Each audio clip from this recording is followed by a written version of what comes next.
Happy New Year, very belatedly. I realized today, as I was getting ready for the live stream with Lisa and Robert, that I haven't posted a video in a month. And I know I'm a broken record, and I think even last time I posted a video, I said I'm a broken record. That I keep having the best intentions to get a video up every week, and it's just not happening. So forgive me, and I hope you guys will stick with me as I just kind of have a sporadic schedule. The thing that I honestly miss most about sharing videos is reading your comments and catching up on how all of you guys are doing. So I really am going to start putting more of an effort in. I think a lot of it for me has been, even though I am on, I think now I've been journaling about this every night. So day 78 or 9 of being in this van and traveling and kind of living on the road, which is a pretty long time. I'm still figuring out how certain parts of my schedule are going to work if I want to include them in my life. Speaking of, here's a little bit of a catch-up of where I've been over the last month. First of all, snow. So much snow in Colorado, including a really fun hike through snow dunes at the Great Sand Dunes National Park. The sand was really soft and fun to hike through. There were tons of people here, but you would never know it because the space is just enormous. Plenty of dunes for everyone with a sled to get their own. In New Mexico, we visited the Bandelier National Monument, where you can see and even climb into some ancestral Pueblo caves, as well as see some petroglyphs. This area was absolutely gorgeous and just a wonderful hike.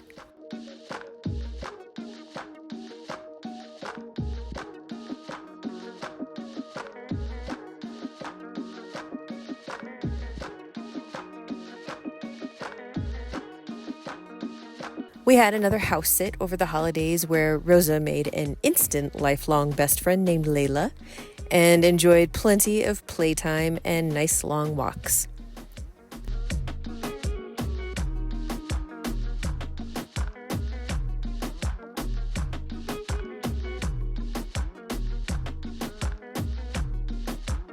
We also made a trip to the awesome farmers market in Santa Fe, where I completely stocked up the fridge and freezer in the van. And hey, more sand dunes, this time at White Sands National Park.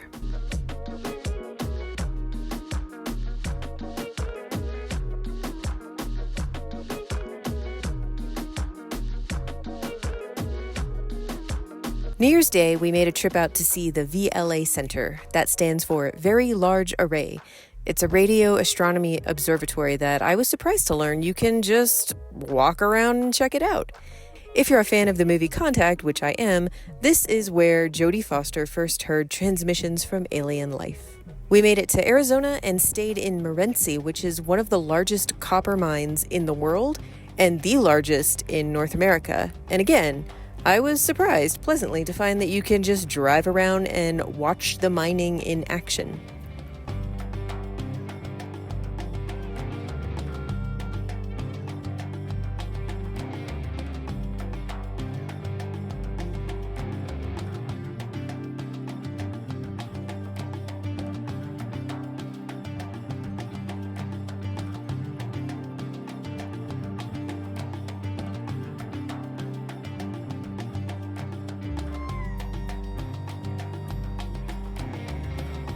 We walked several different parts of the Arizona Trail, which stretches 800 miles from Mexico to Utah. I gotta be honest, I had no idea there were so many different types of cacti, and I feel like I've seen them all now. They say everything's bigger in Texas, but Arizona's got the cactus thing locked up. Those suckers were tall.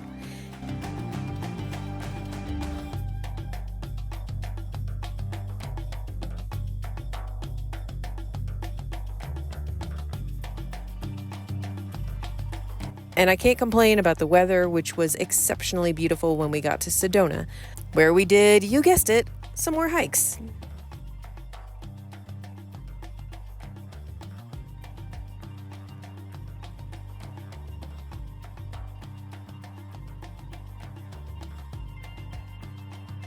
That's my travel update, but if you want more, I just started a new shorts series called Author on the Road, and I'll be updating there a lot more often because, well, it's easy to edit a 1-minute video.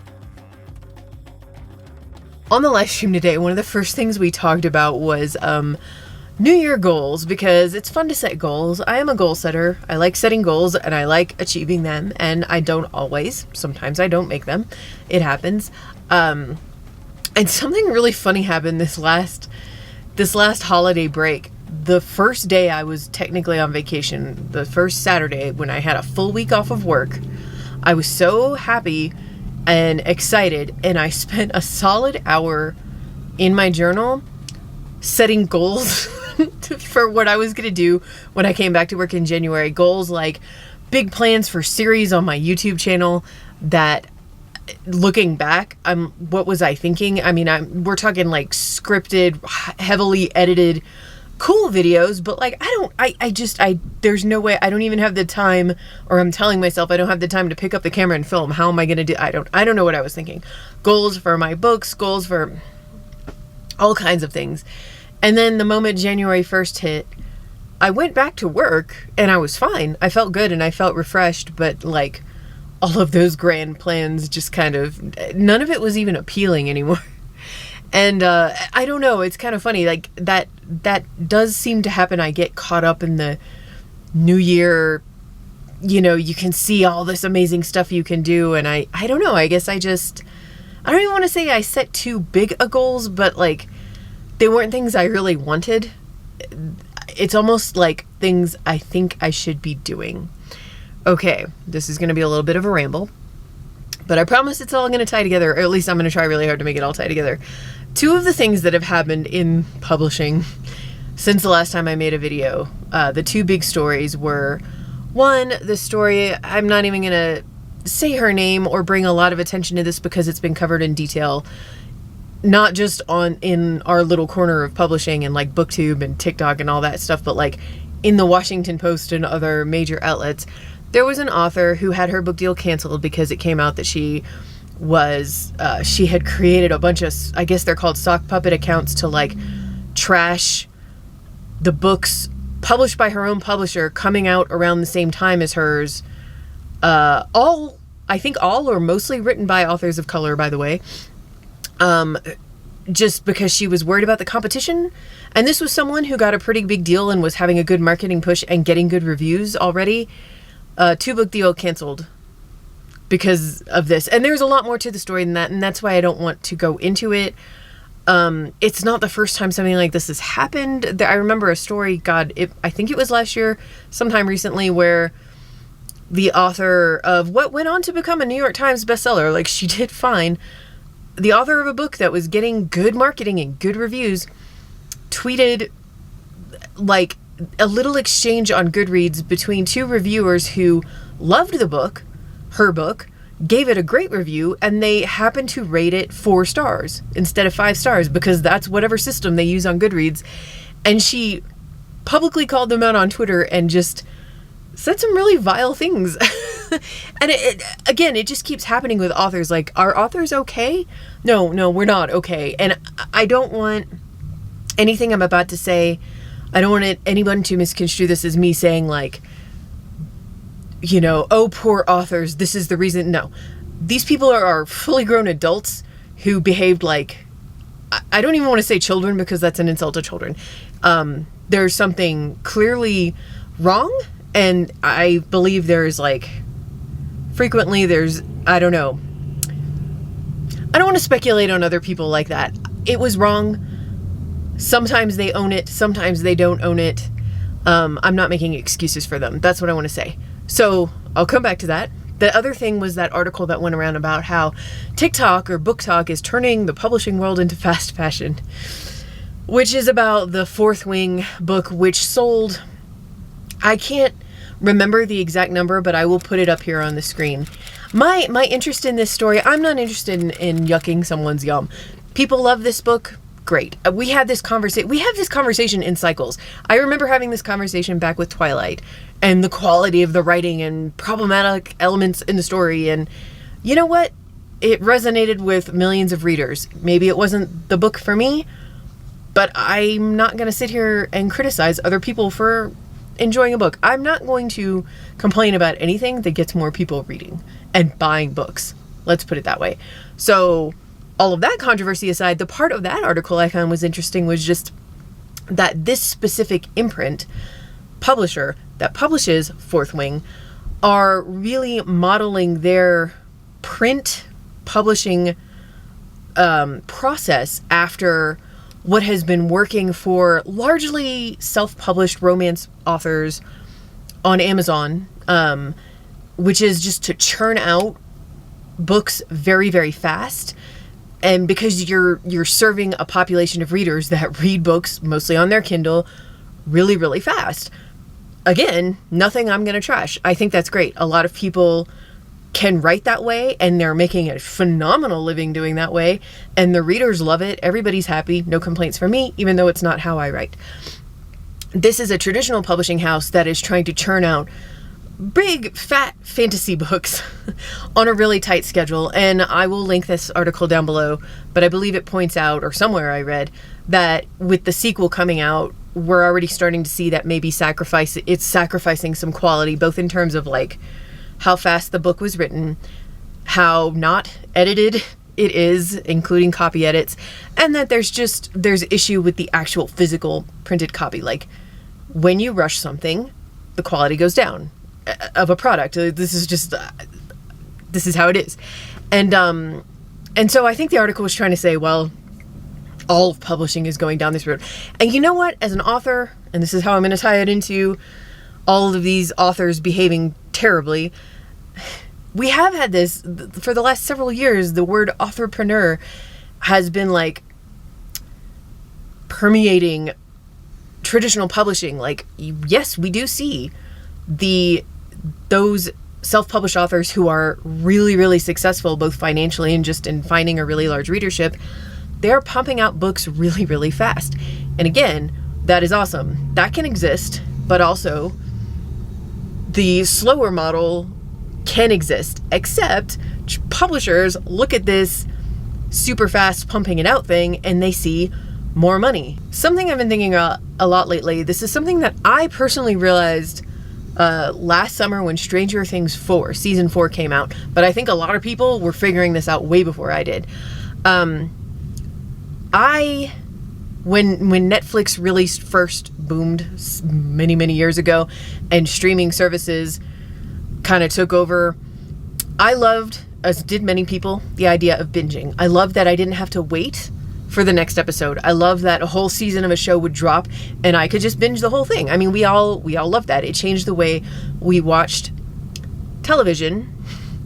But what Stranger Things did when they dropped the very highly anticipated season 4, like, I don't remember, 4 or 5 episodes, and then there was like a gap, a couple weeks, I can't remember, maybe a month, and then the final 2 like film length episodes. In that period of time, it gave fans time to talk about everything that happened and speculate and make their theories on what would happen next. And for me, it made me realize how much I miss the slow rolling out of books. I mean, going back to when I was in college and I first read Harry Potter, the gap between books was part of what made it fun. And that is where the fandom was truly born, because everybody got together and was like, what's going to happen next? Let's write some fan fiction. Let's speculate. Here's some metas, and it's fun. It's so much more fun than if the whole thing is just dropped on you all at once. There is a readership who wants constant content to read with no breaks in between, and that's great, and I don't think we should take that away. There are also readers out there who want the slow rollout of a series. They want the time to speculate and to anticipate. And even if it's not a series, like for me, there are certain mystery and thriller authors who every book they write is a standalone, and every book they write, I am going to pre-order it without reading the description because I trust that author and I know they always write a good mystery. And I love that I'm waiting a year. Oh, the next so-and-so book is coming out, and I get to anticipate that. Anticipation is part of the fun. So that's the kind of author I want to be.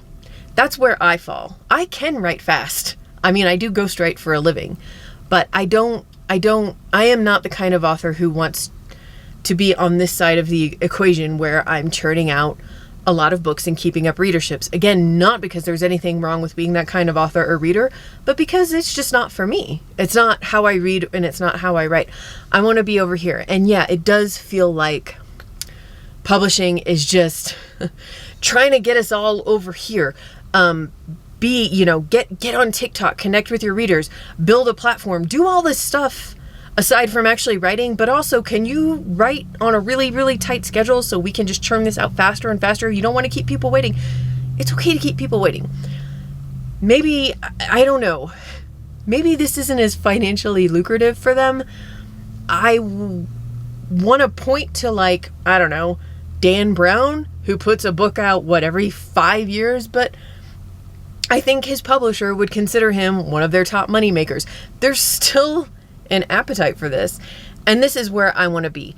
And if I give into what I perceive as the pressure to be over here, then yeah, it starts to make me feel a little crazy. And again, I'm not saying that's why authors do bad things. I don't have it in me to go and review bomb my fellow authors because I fear competition. Again, I am not trying to make any excuses for what those authors did. That was just wrong and ridiculous, and just grow up is my message to them. But I do think that traditionally published authors, we are just we're trying to navigate an ever-changing industry landscape, and the industry itself doesn't even know what it wants to be, and it's in this weird wibbly wobbly transitional phase. And yeah, it makes us feel like we don't know what we're supposed to do.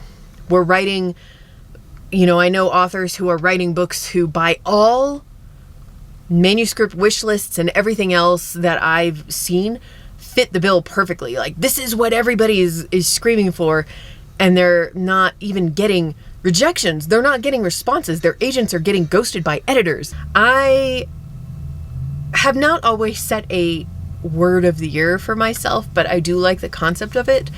And in December, I was thinking about what if my word for my career in 2024, what would it be? And I believe my last writing vlog, I talked about slowing down, which I have been doing, and I really enjoy that. But as I said, I've been trying to figure out, okay, now that I'm getting more used to this different kind of lifestyle, how am I going to fit writing my own book, because I still have aspirations to write that thriller, and keeping up with my YouTube channel and things like that. How is that going to fit in? And I was thinking about the word of the year, and I was like, what is the opposite of hustle?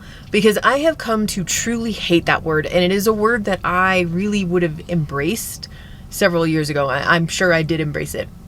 The whole idea of hustle culture, that we always need to be working, that all of our little passion side things should be turned into a money-making endeavor, and it's all just about more and more, getting more followers, building more platforms, doing that. I just don't. I feel so repelled by that concept, and I was like, I guess the opposite of hustle would be what? Calm? I don't know. And I think I just opened Google and I typed in antonym for hustle, and the word that popped up was peace. And I thought, what a nice word for 2024. I mean, I think we can all agree the world in general, that would be a great word for 2024 for a lot of reasons. But just in terms of like my writing and my career, I really think I like the idea that the word of the year is going to be peace, because I want to, it's not just about being slow and more mindful. It's a feeling. It's being on submission now since the end of October, and we're midway through January, and I haven't really heard a whole lot, and feeling at peace with that and not anxious, because whatever's going to happen will happen. And I know I did the best I could on that book, whether it sells or not. It's feeling at the end of a day, no matter how much or how little I did, that I did enough and as much as I needed to do that day, if that makes any sense at all. I think a lot of writers understand that we can have these like epic writing days where we knock out 5,000 words, not to mention do a whole bunch of other work and chores and general things, and we don't feel like we did enough. It's never enough. I want to feel like I have done enough, and because I think enough feels like peace.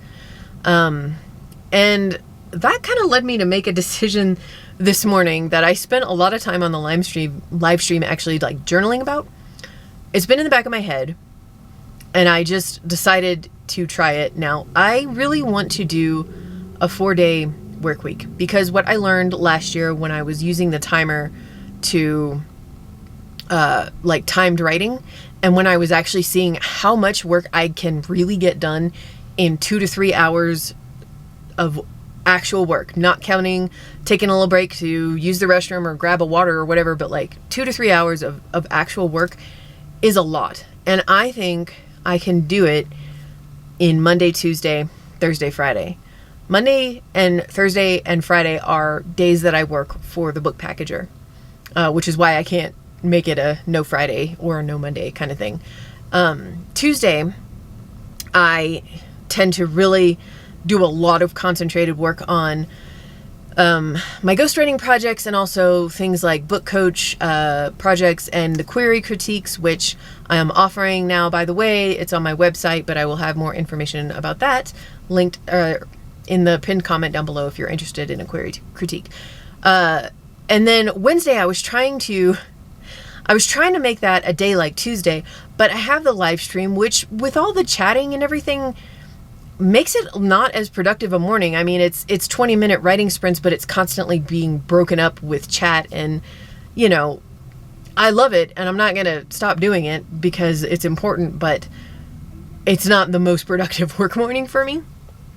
I want to make Wednesdays just about live stream, about making sure I'm staying on top of YouTube, and about keeping up with my thriller. That doesn't mean I'm only going to be working on the thriller 1 day a week, but if I have this like anchor day where I check in with it, read through my progress, and I think I'm going to get that momentum I need to keep writing on it when I have time in other times of the week. That's what I'm going to try to do. That's my new goal. And I have no idea if I even want to put this video up now, because I just feel like I took these two really big controversial publishing topics and barely gave my opinion on them. And I really hope, again, please nobody think that I'm blaming publishing becoming fast fashion, which I don't even necessarily agree with, for authors that do terrible things. It's really not what I meant. I just am trying to say it's a weird time to be an author right now, especially if you're trying traditional publishing, because it's changing so much and we just can't keep up with what the industry wants, because the industry itself doesn't even know what it wants. And I think I should probably wrap this up there. So that's going to be it. Thank you for sitting through that ridiculous mess with me. Please update me on how your new year is going. Did you set a word, like an intention word for 2024 for your career? Do you have writing goals for this year? What are they? Let me know in the comments below, and I'll see you guys hopefully next week with another video.